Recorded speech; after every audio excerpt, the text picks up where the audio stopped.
A very good morning, dear students. In last lecture we have done genetic code. आज हम शुरू करेंगे translation, that is protein synthesis. ठीक है, central dogma पढ़ा था हमने. डीएनए से आरएनए का बनना क्या कहलाता है? ट्रांसक्रिप्शन. आरएनए से प्रोटीन, दैट इज ट्रांसलेशन.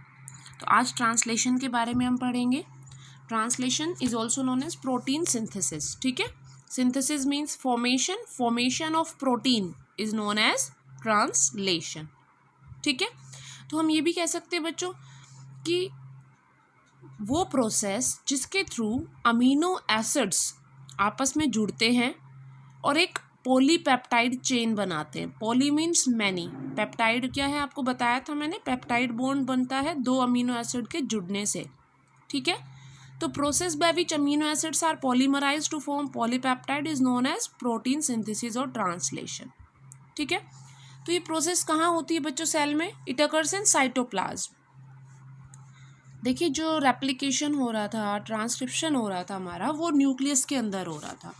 और ये ट्रांसलेशन प्रोसेस कहाँ होती है? साइटोप्लाज्म में. इन दिस प्रोसेस आप जो अमीनो एसिड्स आपस में जुड़ रहे हैं, कितने? कम से कम रिक्वायर 20 डिफरेंट अमीनो एसिड्स. 20 अलग अलग अमीनो एसिड्स कंबाइन होते हैं और एक पॉलीपेप्टाइड चेन बनाते हैं. ठीक है, अदर देन दैट, उसके अलावा जो राइबोसोम्स हैं साइटोप्लाज्म में जो प्रेजेंट होती है, वहाँ होती है ये प्रोसेस. ठीक है, तो ट्रांसलेशन जो है हमारा वो किस पे होगा? जो राइबोसोम्स प्रेजेंट होते हैं साइटोप्लाज्म में, उनकी हेल्प से होता है. उसके अलावा 3 types of RNAs are involved. ठीक है, तो ये क्वेश्चन आया हुआ है बच्चों कि how many which RNAs are involved in translation process. फिर आपको ऑप्शंस दे रखे थे, तो आप समझ जाइए. यहाँ पे हमने 3 आरएनए के बारे में पढ़ा है, एमआरएनए, टीआरएनए एंड आरआरएनए. तो 3 जो आरआरएनए हैं वो इन्वॉल्व होते हैं ट्रांसलेशन प्रोसेस में. ठीक है, उसके अलावा अगर मैं राइबोसोम के स्ट्रक्चर की बात करूं, तो राइबोसोम में आपको पता होना चाहिए बच्चों, राइबोसोम जो है वो आरआरएनए और प्रोटीन से मिलके बनता है.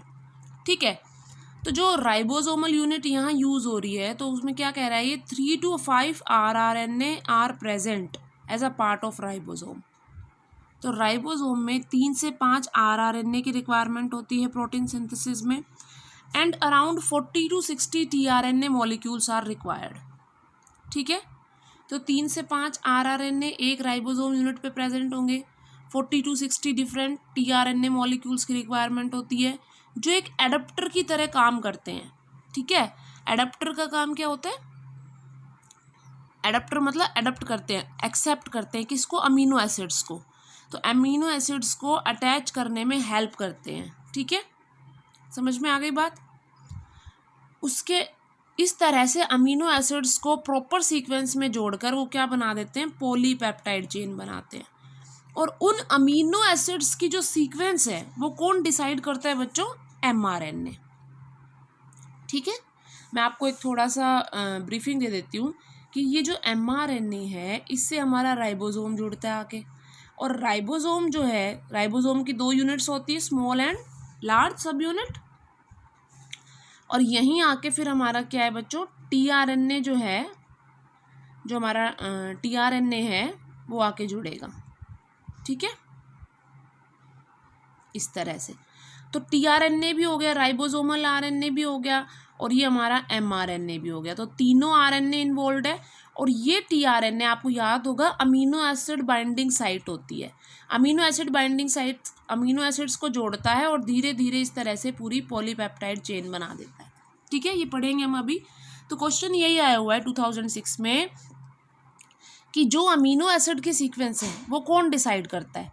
तो हमें पता है कि जो एमआरएनए पे जो सीक्वेंस होगी कोडोन की, वही इन अमीनो एसिड की सीक्वेंस को डिसाइड कर रहा है. ठीक है, तो इस सीरीज में सबसे पहले ट्रांसलेशन की अगर मैं बात करूँ, तो सबसे पहला जो स्टेप आता है बच्चों, that is activation of amino acid. ठीक है, ट्रांसलेशन से पहले जो अमीनो एसिड्स हैं वो एक्टिवेट होंगे. ठीक है, अमीनो एसिड एक्टिवेट होने का क्या मतलब है? जो ये अमीनो एसिड हैं ये टीआरएनए से जुड़ेंगे. अभी टीआरएनए, अगर मैं इस टीआरएनए की बात करूं, तो ये जो टीआरएनए है ये कैसे है बच्चों? Empty tRNA. इसके पास अमीनो एसिड नहीं है. जैसे ही अमीनो एसिड इस पे जुड़ जाते हैं तो ये चार्ज्ड हो जाता है ये, ठीक है। तो activation of amino acid, around 20 amino acids participate कर रहे हैं ट्रांसलेशन में। तो सबसे पहले क्या होगा, ये जो अमीनो एसिड्स हैं they will react with ATP, adenosine triphosphate, energy source चाहिए इनको। तो जब ये इसके साथ रिएक्ट करेंगे तो ये सबसे पहले क्या बनाएंगे, एएमपी एंजाइम कॉम्प्लेक्स, ठीक है। अमीनो एसिड सबसे पहले क्या होते हैं, एक्टिवेट होते हैं। एक्टिवेट होने का क्या मतलब है, एटीपी के साथ रिएक्ट करेंगे और एटीपी के साथ रिएक्ट करने के बाद ये क्या बना रहे हैं, amino acyl AMP enzyme complex, ठीक है। देखिए यहाँ एटीपी था, अब इसका जो 2 फॉस्फेट है वो बाहर निकल गए और एक फॉस्फेट एमपी मोनोफॉस्फेट जो है हमारा, वो हमारा क्या है, एडेनिन से जुड़ जाता है, ठीक है। एएमपी बच जाएगा, 2 फॉस्फेट बाहर हो जाएंगे। तो ये जो एएमपी है ये अटैच हो गया अमीनो एसिड से और इसको हम क्या कह रहे हैं, amino acyl AMP enzyme complex. या आप कह सकते हैं कि अब ये जो अमीनो एसिड था ये क्या हो गया है, एक्टिवेट हो गया है, एक्टिवेटेड अमीनो एसिड हो गया है, ठीक है। इस रिएक्शन में जो एंजाइम यूज हो रहा है उस एंजाइम का नाम क्या है, अमीनो असाइल टीआरएनए सिंथेटेज, ठीक है। इस रिएक्शन में जो हमने ये रिएक्शन पढ़ी है, एक्टिवेशन पढ़ा अमीनो एसिड का, इसका जो एंजाइम है वो कौन सा है बच्चों, अमीनो असाइल टीआरएनए सिंथेटेज। तो आप एक चीज़ याद रखेंगे कि हर स्पेसिफिक जो अमीनो एसिड है, एक ही तरह का अमीनो एसिड तो अटैच होगा नहीं, हमने देखा कि 20 टाइप्स अमीनो एसिड है। तो हर अमीनो एसिड के लिए अलग अलग एंजाइम यूज़ हो रहा है, ठीक है। दैट मीन्स इस, अगर मान लो यहाँ पे वैलीन है तो वैलीन के लिए अमीनो असाइल टीआरएनए सिंथेटेज दूसरा आएगा। अगर यहाँ पे ल्यूसीन आ जाता है तो ल्यूसीन के लिए दूसरा आ जाता है, ठीक है। क्योंकि यहाँ अमीनो एसिड भी तो डिफर कर रहे हैं तो अमीनो असाइल भी क्या हो जाएगा, चेंज हो जाएगा, ठीक है बच्चों। नेक्स्ट हम देखते हैं, जब एक्टिवेट हो जाएगा अमीनो एसिड तो उसके बाद क्या होगा। जब एक्टिवेशन हो जाएगा अमीनो एसिड का उसके बाद होता है चार्जिंग ऑफ टीआरएनए। अब हमारा जो टीआरएनए है वो क्या हो जाएगा, चार्ज्ड हो जाएगा। अभी हमने क्या किया, अमीनो एसिड को एक्टिवेट कर लिया, ठीक है, अमीनो असाइल कॉम्प्लेक्स बना लिया। अब ये अमीनो असाइल कॉम्प्लेक्स टीआरएनए से बाइंड करेगा, ठीक है। देखिए कैसे, जो स्पेसिफिक अमीनो एसिड्स हैं, टीआरएनए, हर टीआरएनए एक स्पेसिफिक अमीनो एसिड को रिकॉग्नाइज करता है, ठीक है। और जहाँ टीआरएनए में अमीनो एसिड अटैचमेंट साइट होती है वहाँ उस अमीनो एसिड को बाइंड कर लेता है, ठीक है। देखिए कैसे, अमीनो असाइल कॉम्प्लेक्स बन गया था हमारा, ये टीआरएनए से बाइंड कर रहा है, रिएक्ट कर रहा है। तो अब क्या होगा, ये जो अमीनो असाइल कॉम्प्लेक्स है, ये अमीनो असाइल कॉम्प्लेक्स तो जुड़ जाएगा टीआरएनए से, और ये जो एएमपी और एंजाइम है ये सेपरेट आउट हो जाएंगे, अब इनका कोई रोल नहीं है, ठीक है। दैट मीन्स एटीपी कहाँ फंक्शन कर रहा था, उसको एक्टिवेट करने में अमीनो एसिड को, और एंजाइम क्या कर रहा था, एंजाइम उसको हेल्प करा रहा था कि ये जो अमीनो एसिड है ये टीआरएनए से बाइंड हो जाए, ठीक है। जैसे ये टीआरएनए से बाइंड हो जाएगा तो ये एंजाइम और एएमपी जो है ये बाहर आ जाएंगे और अमीनो असाइल टीआरएनए कॉम्प्लेक्स बन जाएगा, ठीक है। दैट मीन्स वो अमीनो एसिड अब टीआरएनए से बाइंड हो चुका है, और इसी टीआरएनए को अब हम क्या बोल देंगे, चार्ज्ड टीआरएनए। अब ये टीआरएनए क्या हो चुका है, चार्ज्ड हो चुका है, ठीक है। Now this tRNA will bind to the ribosome, ठीक है। अब ये टीआरएनए राइबोसोम की यूनिट से बाइंड होगा और ट्रांसलेशन प्रोसेस कैरिड आउट करेगा, ठीक है। अब ट्रांसलेशन में 3 स्टेप्स होते हैं बच्चों, इनिशिएशन, इलोंगेशन एंड टर्मिनेशन। हमने ट्रांसक्रिप्शन में भी पढ़ा, रेप्लिकेशन में भी पढ़ा कि 3 स्टेप्स में डिवाइडेड है पूरी process, initiation, elongation and termination. तो जो पहला स्टेप है ट्रांसलेशन का, that is initiation of polypeptide chain. Polypeptide chain का इनिशिएट होना, उसका बनना, ठीक है। तो इनिशिएशन में सबसे पहला जो स्टेप आएगा हमारा, उसमें क्या होगा, किस किस की रिक्वायरमेंट होती है बच्चों, देखिए ट्रांसलेशन में 30S और 50S राइबोसोम की सब यूनिट्स हैं, ये है ना। 70S जो 70S राइबोसोम होता है हमारा, उसकी सब यूनिट क्या होती है, 30 एंड 50। तो 30S और 50S सब यूनिट चाहिए, प्लस GTP एनर्जी सोर्स भी चाहिए, ग्वानिन ट्राइफॉस्फेट, मैग्नीशियम आयन यहाँ रोल प्ले करते हैं, याद रखेंगे आप। इनिशिएशन में मैग्नीशियम आयन चाहिए, ठीक है।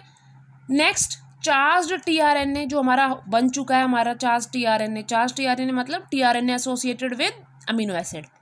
एमआरएनए चाहिए और कुछ इनिशिएशन फैक्टर चाहिए जो इस प्रोसेस को स्टार्ट करेंगे, ठीक है। तो बेटा जो प्रोकैरियोट्स होते हैं उसमें 3 इनिशिएशन फैक्टर्स होते हैं। IF1 initiation factor 1, initiation factor 2, initiation factor 3, ठीक है। 3 इनिशिएशन फैक्टर की रिक्वायरमेंट होती है प्रोकैरियोट्स में।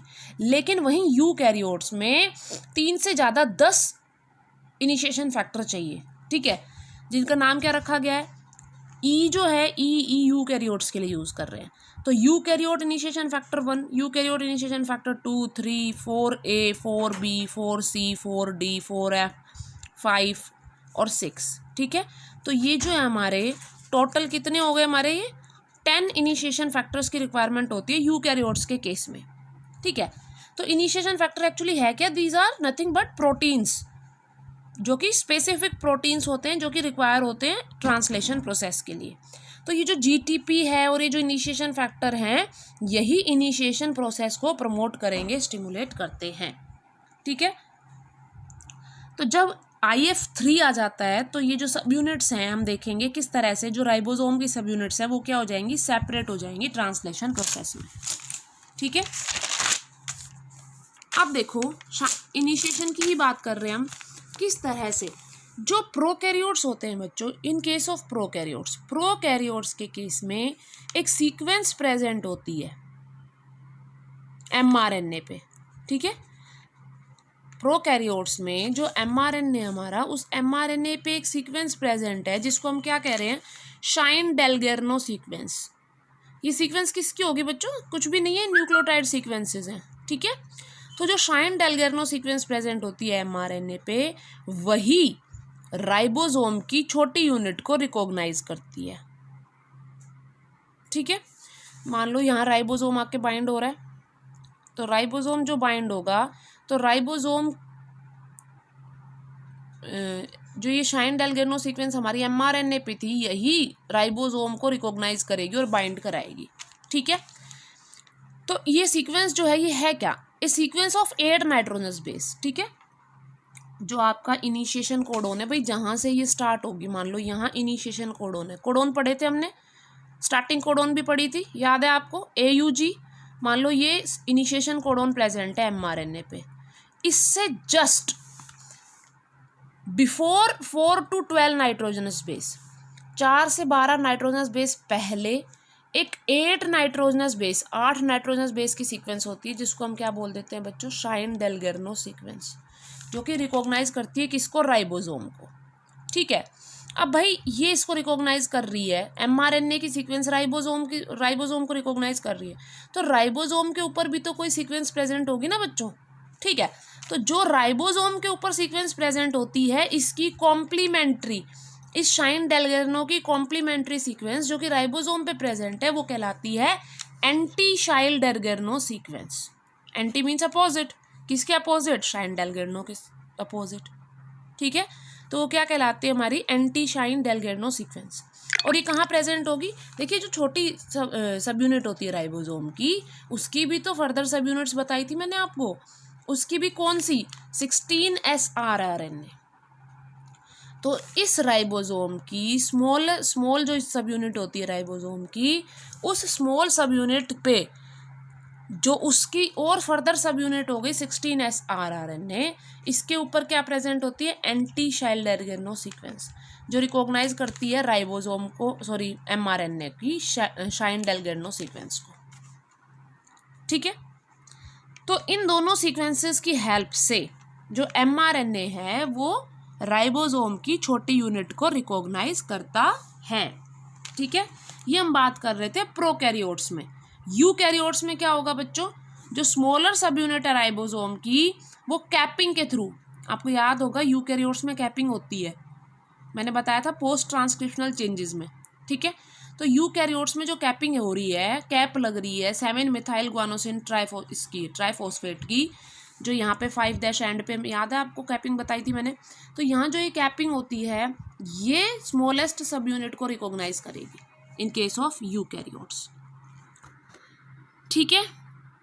तो भाई इसमें फिर अगर मैं बात करूं यूकैरियोट्स में, तो यूकैरियोट्स में स्मॉलर सब यूनिट पे इसकी कॉम्प्लीमेंट्री कोई सीक्वेंस होगी कैप की जो कॉम्प्लीमेंट्री सीक्वेंस होती है वो कहाँ होती है 18S rRNA पे, उसमें 16S rRNA पे और इसमें 18S rRNA पे, याद रखेंगे आप। ठीक है, तो क्या होगा सबसे पहले इनिशिएशन में 30S सब यूनिट छोटी सब यूनिट आएगी, mRNA से बाइंड करेगी, उसमें हेल्प कौन कर रहा है IF3 और मैग्नीशियम आयन, और ये क्या बना देंगे 30S mRNA कॉम्प्लेक्स। ठीक है, 30S सब यूनिट आ गई, mRNA आ गया और ये पूरा क्या बन गया हमारा कॉम्प्लेक्स बन गया।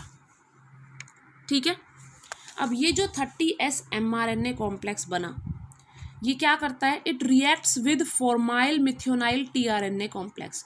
देखिए मैंने बताया था 3 RNA चाहिए हमें ट्रांसलेशन में, तो एक RNA राइबोसोमल RNA जुड़ चुका है, mRNA जुड़ चुका है, अब कौन आएगा tRNA। ठीक है, तो tRNA कौन सा अमीनो एसिड लेके आता है, फॉर्माइल मिथ्योनिन। ठीक है, फॉर्माइल मिथ्योनिन क्या करेगा, फॉर्माइल मिथ्योनिन tRNA आके जुड़ जाएगा किससे, राइबोसोम से, और ये जो पूरा कॉम्प्लेक्स बन गया ये क्या बन गया हमारा 30S mRNA formyl methionyl tRNA complex. ठीक है, ये कॉम्प्लेक्स किससे आके जुड़ रहा है हमारा mRNA से, और इसमें किसकी रिक्वायरमेंट है GTP, एनर्जी की रिक्वायरमेंट तो होगी। देखिए ये जो 30S mRNA कॉम्प्लेक्स बना था किससे बना था, rRNA और mRNA से, अब इससे आके कौन जुड़ गया, फॉर्माइल मिथ्योनाइल tRNA कॉम्प्लेक्स, और ये क्या बना देगा 30S mRNA formyl methionyl tRNA complex. ठीक है, देखिए यहाँ डायग्राम वाइज देखेंगे अब हम, 30S राइबोसोमल RNA है, GTP की रिक्वायरमेंट पड़ रही है, 3 इनिशिएशन फैक्टर आ गए, पहले 3 जुड़ेगा फिर ये दोनों आएंगे। ठीक है, तो IF1 IF2 IF3 जुड़ गए, और ये देखिए tRNA अमीनो एसिड लेके आ रहा है कौन सा, फॉर्माइल मिथ्योनिन। ठीक है, मिथ्योनिन भी होता है, फॉर्माइल मिथ्योनिन की रिक्वायरमेंट होती है। प्रोकैरियोट्स में बच्चों ये फॉर्माइल मिथ्योनिन हो जाता है, यूकैरियोट्स में मिथ्योनिन रहेगा।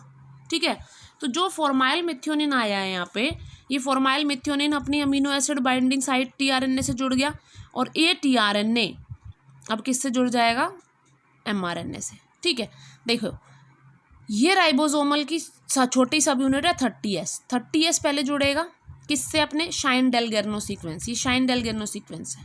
ठीक है, शाइन डेलगेर्नो सीक्वेंस किसके पास थी, mRNA पे, तो mRNA से आके जुड़ गया हमारा पहले ये 30S राइबोसोम, फिर tRNA जो कि फॉर्माइल मिथ्योनिन लेके आ रहा है, ये फॉर्माइल मिथ्योनिन लेके आएगा tRNA, और ये अब किससे जुड़ जाएगा बच्चों, राइबोसोम की यूनिट से। ठीक है, समझ में आ गई बात, और ये हमारी क्या स्टार्टिंग कोडोन है AUG। देखो ये AUG थी, अब इस AUG की कॉम्प्लीमेंट्री एंटी कोडोन प्रेजेंट होगी ना tRNA में, एंटी कोडोन लूप है ये, एंटी कोडोन लूप में क्या प्रेजेंट होगी, इस कोडोन की कॉम्प्लीमेंट्री सीक्वेंस, तो क्या होगी इस कोडोन की कॉम्प्लीमेंट्री सीक्वेंस UAC। ठीक है, तो दैट मीन्स ये tRNA क्या लेके आ रहा है बच्चों, UAC। ठीक है, तो ये AUG किसको कोड कर रहा है, फॉर्माइल मिथ्योनिन को, और ये UAC इसकी क्या हो गई, एंटी कोडोन। तो ये पूरा क्या बन गया, हमारे कॉम्प्लेक्स बन गया, जिसको हम क्या कह रहे थे 30S mRNA formyl methionine tRNA complex. ठीक है, अब जब ये कॉम्प्लेक्स बन जाएगा तो अब लार्जर सब यूनिट जो है राइबोसोम की, लार्जर सब यूनिट यहाँ आके बाइंड हो जाएगी ये। ठीक है, समझ में आ रही बात, तो देखो नाउ लार्जर सब unit of ribosome 550S join the complex, ये लार्जर सब यूनिट ऐड हो जाएगी। ठीक है, और जो इनिशिएशन फैक्टर है वो रिलीज हो जाएंगे, अब उनका कोई काम नहीं है इनिशिएशन फैक्टर का। जैसे ही इनिशिएशन फैक्टर रिलीज हो जाएंगे तो हमारी जो सब यूनिट पूरी राइबोसोमल यूनिट क्या कहला रही है अब 70S। ठीक है, 30S और 50S मिलके क्या करेंगे 70S ही कहला रहे हैं। समझ में आ रही है बात, देखिए इनिशिएशन फैक्टर 3 तो पहले ही रिलीज हो गया था, जैसे ही tRNA बाइंड होगा इनिशिएशन फैक्टर 3 रिलीज हो जाएगा। अब जैसे ही लार्जर सब यूनिट ऐड होगी, इनिशिएशन फैक्टर 1 इनिशिएशन फैक्टर 2 भी बाहर आ गए, और इसमें ज़रूरत किसकी है, GTP की। तो GTP क्या होता है, हाइड्रोलाइज होता है, एनर्जी जनरेट करता है, और ये जो 50S सब यूनिट है ये बाइंड हो जाएगी किससे, इससे। ठीक है। तो लार्जर सब यूनिट में क्या होता क्या है एक्चुअली बच्चों, जो लार्जर सब यूनिट होती है राइबोसोम की उसमें 3 साइट होती है EPA, ठीक है। P साइट होती है peptidyl site, A amino acyl और E होती है एग्जिट साइट, ठीक है। तो जो स्टार्टिंग कोडोन है mRNA की, जो सबसे पहले जो स्टार्टिंग कोडोन होती है mRNA की वो कहाँ होती है, P साइट के पास, ठीक है। तो जो tRNA जो कि फॉर्माइल मिथ्योनिन ला रहा है तो वो सबसे पहले कहाँ जुड़ेगा, P साइट पे। लेकिन उसके बाद जितने भी tRNA आएंगे नए नए अमीनो एसिड लेके वो A साइट पे जुड़ेंगे, ठीक है। So next new tRNA with new amino acid always attach eight A site. तो जो tRNA नेक्स्ट आते जाएंगे वो हमेशा किस पे जुड़ते जाएंगे, A साइट पे, ठीक है।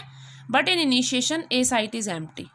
तो आप याद रखेंगे, देखिए बहुत सिंपल है, 30S राइबोसोमल RNA था हमारा, वो इनिशिएशन फैक्टर 1 2 3 लेके आ रहा है, ठीक है। वो इनिशिएशन फैक्टर इससे अटैच हो गए, GTP की रिक्वायरमेंट है तो इनिशिएशन फैक्टर बाइंड कर जाएंगे 30S से, ठीक है। अब mRNA के ऊपर एक शाइन डेलगेर्नो सीक्वेंस थी जो रिकॉग्नाइज करती है इस राइबोसोम को, और इस राइबोसोम के पास जो सीक्वेंस है जो कि इसकी कॉम्प्लीमेंट्री है वो कहलाती है एंटी शाइन डेलगेर्नो सीक्वेंस, ठीक है। अब जैसे ये राइबोसोम इससे जाके बाइंड हो जाएगा, नेक्स्ट हमारा आएगा tRNA जो किसको लेके आ रहा है, फॉर्माइल मिथ्योनिन को। अब यही tRNA क्यों ऐड हो रहा है यहाँ पे, क्योंकि इसकी कॉम्प्लीमेंट्री, इस कोडोन का जो ये जो हमारी AUG कोडोन है इसका एंटी कोडोन इस tRNA के पास है, तो ये इससे बाइंड हो जाएगा क्योंकि इसका कॉम्प्लीमेंट्री है, ठीक है। और ये जो बाइंडिंग होती है इसके बाद फिर अब ये 50S राइबोसोम सब यूनिट ऐड होगी। ये जो 50S यूनिट ऐड हो रही है इसके पास 3 साइट है EPA। तो P साइट कहाँ बनेगी, कहाँ जाके ऐड होगी, जहाँ ये tRNA था स्टार्टिंग कोडोन पे, ठीक है। लेकिन अब क्या होगा, अब धीरे धीरे और tRNA आते जुड़ते चले जाएंगे। जब और tRNA आएंगे तो वो P पे नहीं जुड़ेंगे, वो कहाँ जुड़ेंगे, A साइट पे। देखेंगे हम कैसे होगा इलोंगेशन में, टर्मिनेशन में, ठीक है। तो आप थोरोली इस चीज़ को पढ़िए बच्चों, ठीक है। स्टेप बाय स्टेप चलेंगे हम। आज हमने इनिशिएशन किया है, फिर हम इलोंगेशन और टर्मिनेशन पढ़ेंगे, ठीक है। अपने नोट्स कंप्लीट कीजिए, पहले वाली वीडियोस थोरोली देखिए, उसके बाद ही ये देखना। कोई डाउट आता है then you are free to ask, ठीक है बच्चों। आई होप आपको आज का लेक्चर समझ में आया होगा। अभी मैं PDF फाइल भेज देती हूँ, अपने नोट्स कंप्लीट कीजिए और वर्ड टू वर्ड NCERT में से भी आप स्टडी कीजिए, ठीक है।